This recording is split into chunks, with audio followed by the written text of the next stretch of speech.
Resumes or CVs, this is the first thing that a recruiter notices whenever you send them a job application. So it is very important for you to have a good resume which is ATS friendly. We are going to discuss in our today's video everything that you should know about the resumes or the CVs and how to create it. Hello everyone, welcome back to our YouTube channel, that is AirTech. Hope you all are having a fantastic day. Let us begin with our today's video. So our today's video is important because we are going to discuss the do's and don'ts of resumes or CVs. Without wasting any more time, let us move forward. But I have a small request. Please subscribe to our YouTube channel if you've already not done that, and share this video with all of your friends so they can also benefit from this video about how to create a resume and which platforms or which format to be used for creating the resumes. Okay. So if you want to connect with me one-on-one, you can go in the description box. I've given link to the top mate. You can book a slot and you can connect with me as well. Let us move forward. The first one thing that I want to highlight is that should a photo be added in a resume or not? It totally depends. If you are into a creative field, then it is recommended that you might have a portfolio and you might have a resume which consists of photograph. But if you are someone who is working in direct corporate or in a tech world or in a world wherein you are dealing with the products or technical stuff, right? So in that case, it is ideally you should not have a photo on the resume. Okay. The second important thing a lot of people ask me is that should I add the links? Okay. Should I add the email ID? Should I add mobile number? Yes, that is a good thing. If you're adding an email ID, if you're adding your mobile number, even if you're adding LinkedIn URLs or even your GitHub profile links, that is also a good thing. I have seen a person who simply added a QR code also. See, ideally, a lot of people are not using QR code, right? And Indian corporate standards, as per Indian corporate standards, no resumes have generally the QR code to your websites, the URLs, or the portfolio also. So it is ideally recommended not to add the QR codes in the resumes. The next thing is people generally, this is the plus one tip that I want to share with you, that a lot of people directly share the PDF file. Okay. So whenever whenever the HR receives the PDF file, it becomes difficult for them to upload it or do anything, right? In fact, what you can do is you can upload it on Google Drive and you can share the URL of the Google Drive instead of that PDF or of that resume instead. Okay. Next thing is number of pages. Ideally, it is considered that you ideally must have one page or maximum two-page resume. Three-page resume is a big no from my side. Okay. Next thing is the resume should be clean and minimalistic. Okay. Skills focused. You should highlight the skills that you are good in. Okay. It should be tailored as per the job description and the requirement of the company. That is again one more important highlight that you should do in your resume. Okay. It should be project based. You, if you are working as a software developer or if you're working as a tester or anything, product manager, product developer, okay, or data scientist for that matter, then you should have some of the other kind of projects or some of the other forms of achievement that you have added, okay, that you have worked in the current project. Okay. Next thing that I want to highlight is, see, I've added basically the points because in the last video I did the same thing. I added the points so that I don't miss any points for all of you guys. Okay. So I have already mentioned about highlighting the programming languages or the tech stack that you're working on. That is very important. Second thing is, do quantify your achievements. What does this mean? Okay. So in resume, whenever you are adding experience about the company or experience about the project, working on the project, you should start it with using a verb. Okay. For example, optimize the system performance by adding one functionality and which increase the performance by 30%. So this is how you can quantify your achievements, by mentioning percentage, by showing what are the time earlier it was taken, which was very much, and then later on after you implemented that functionality or you achieved that kind of automation, it has reduced the time taken to do the testing has reduced. You can mention that also. Okay. These kind of words are good when you add it, okay, in the resume, because they help you with the ATS. Okay. Next thing is, keep concise resume, which is maximum 2 pages, not more than that. It looks very eye catchy and it looks offbeat. Okay. If you're having more than 2 pages, do not basically do not do other things like very icy spicy resume, like you have added some neon colors. Don't do that.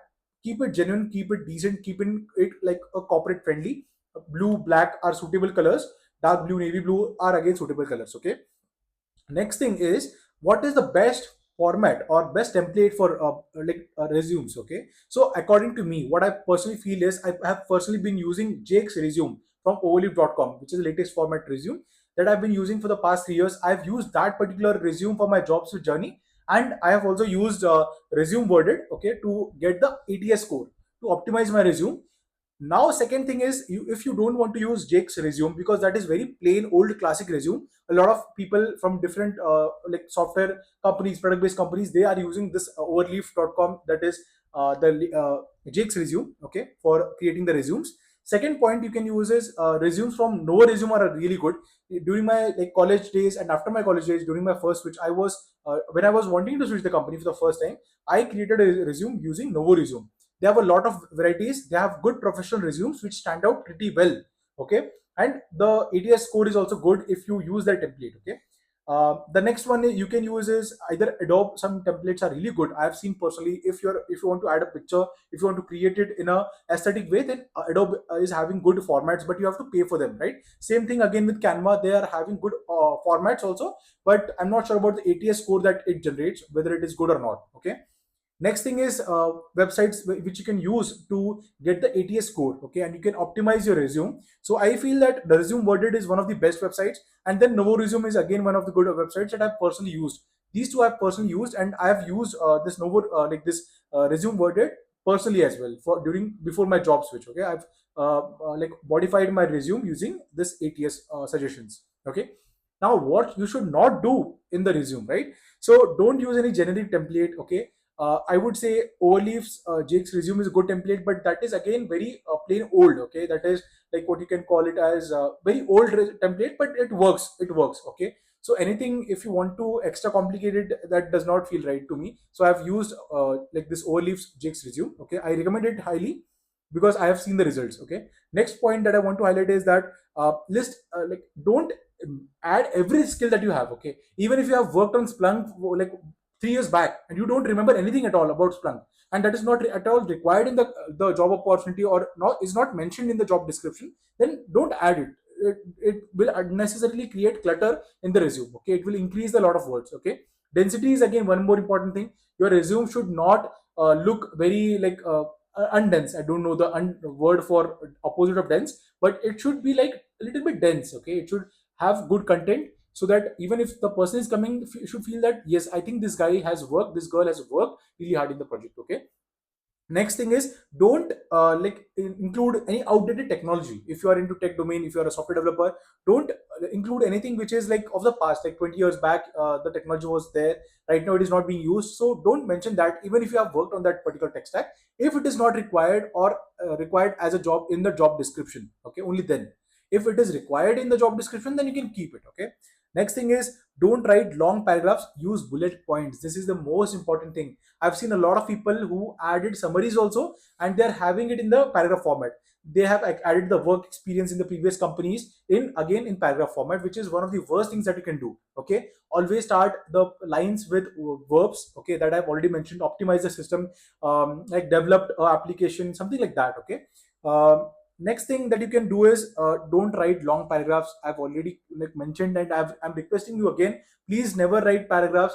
Always add bullet pointers or like add pointers so that it will help the user or the person or the HR or the interviewer to understand the things easily. Okay, and last but not the least, which is the most important thing, guys, I'm requesting you all to please proofread the resumes. Whenever you are creating the resume, give it to your friends, ask them, give them samosas or whatever they like, make them sit and make them proofread. Tell them, please go through the resume, go through each and every word. Because what happens, personally, I have faced this in a bank, okay, which was a product based company, a bank I was interviewing for there. And I created a resume using Novoresume at that point of time, and I was not selected.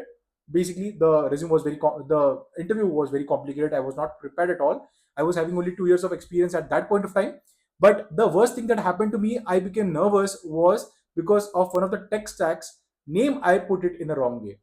So that is the reason you should proofread the resume. What is proofreading? You give it to your friends, ask them to go through each and every word, each and every line, and if it is not making sense, if there is grammatical mistake, then please point it out, and then you can correct it. Okay, these are some of the important things that you should do. I will give all the links in the description box, guys. You don't have to worry. There are a lot of formats, okay, that are available on the internet. These are some of the important things that I wanted to share with you. If you use the Novoresume or Jake's for resume, okay, or any other resume from canva.com, it will help you a lot. Okay, but it is my responsibility that you should create good attractive resumes which is having good ATS score, which will be accepted and which will help you to get promoted to the next round of the interview.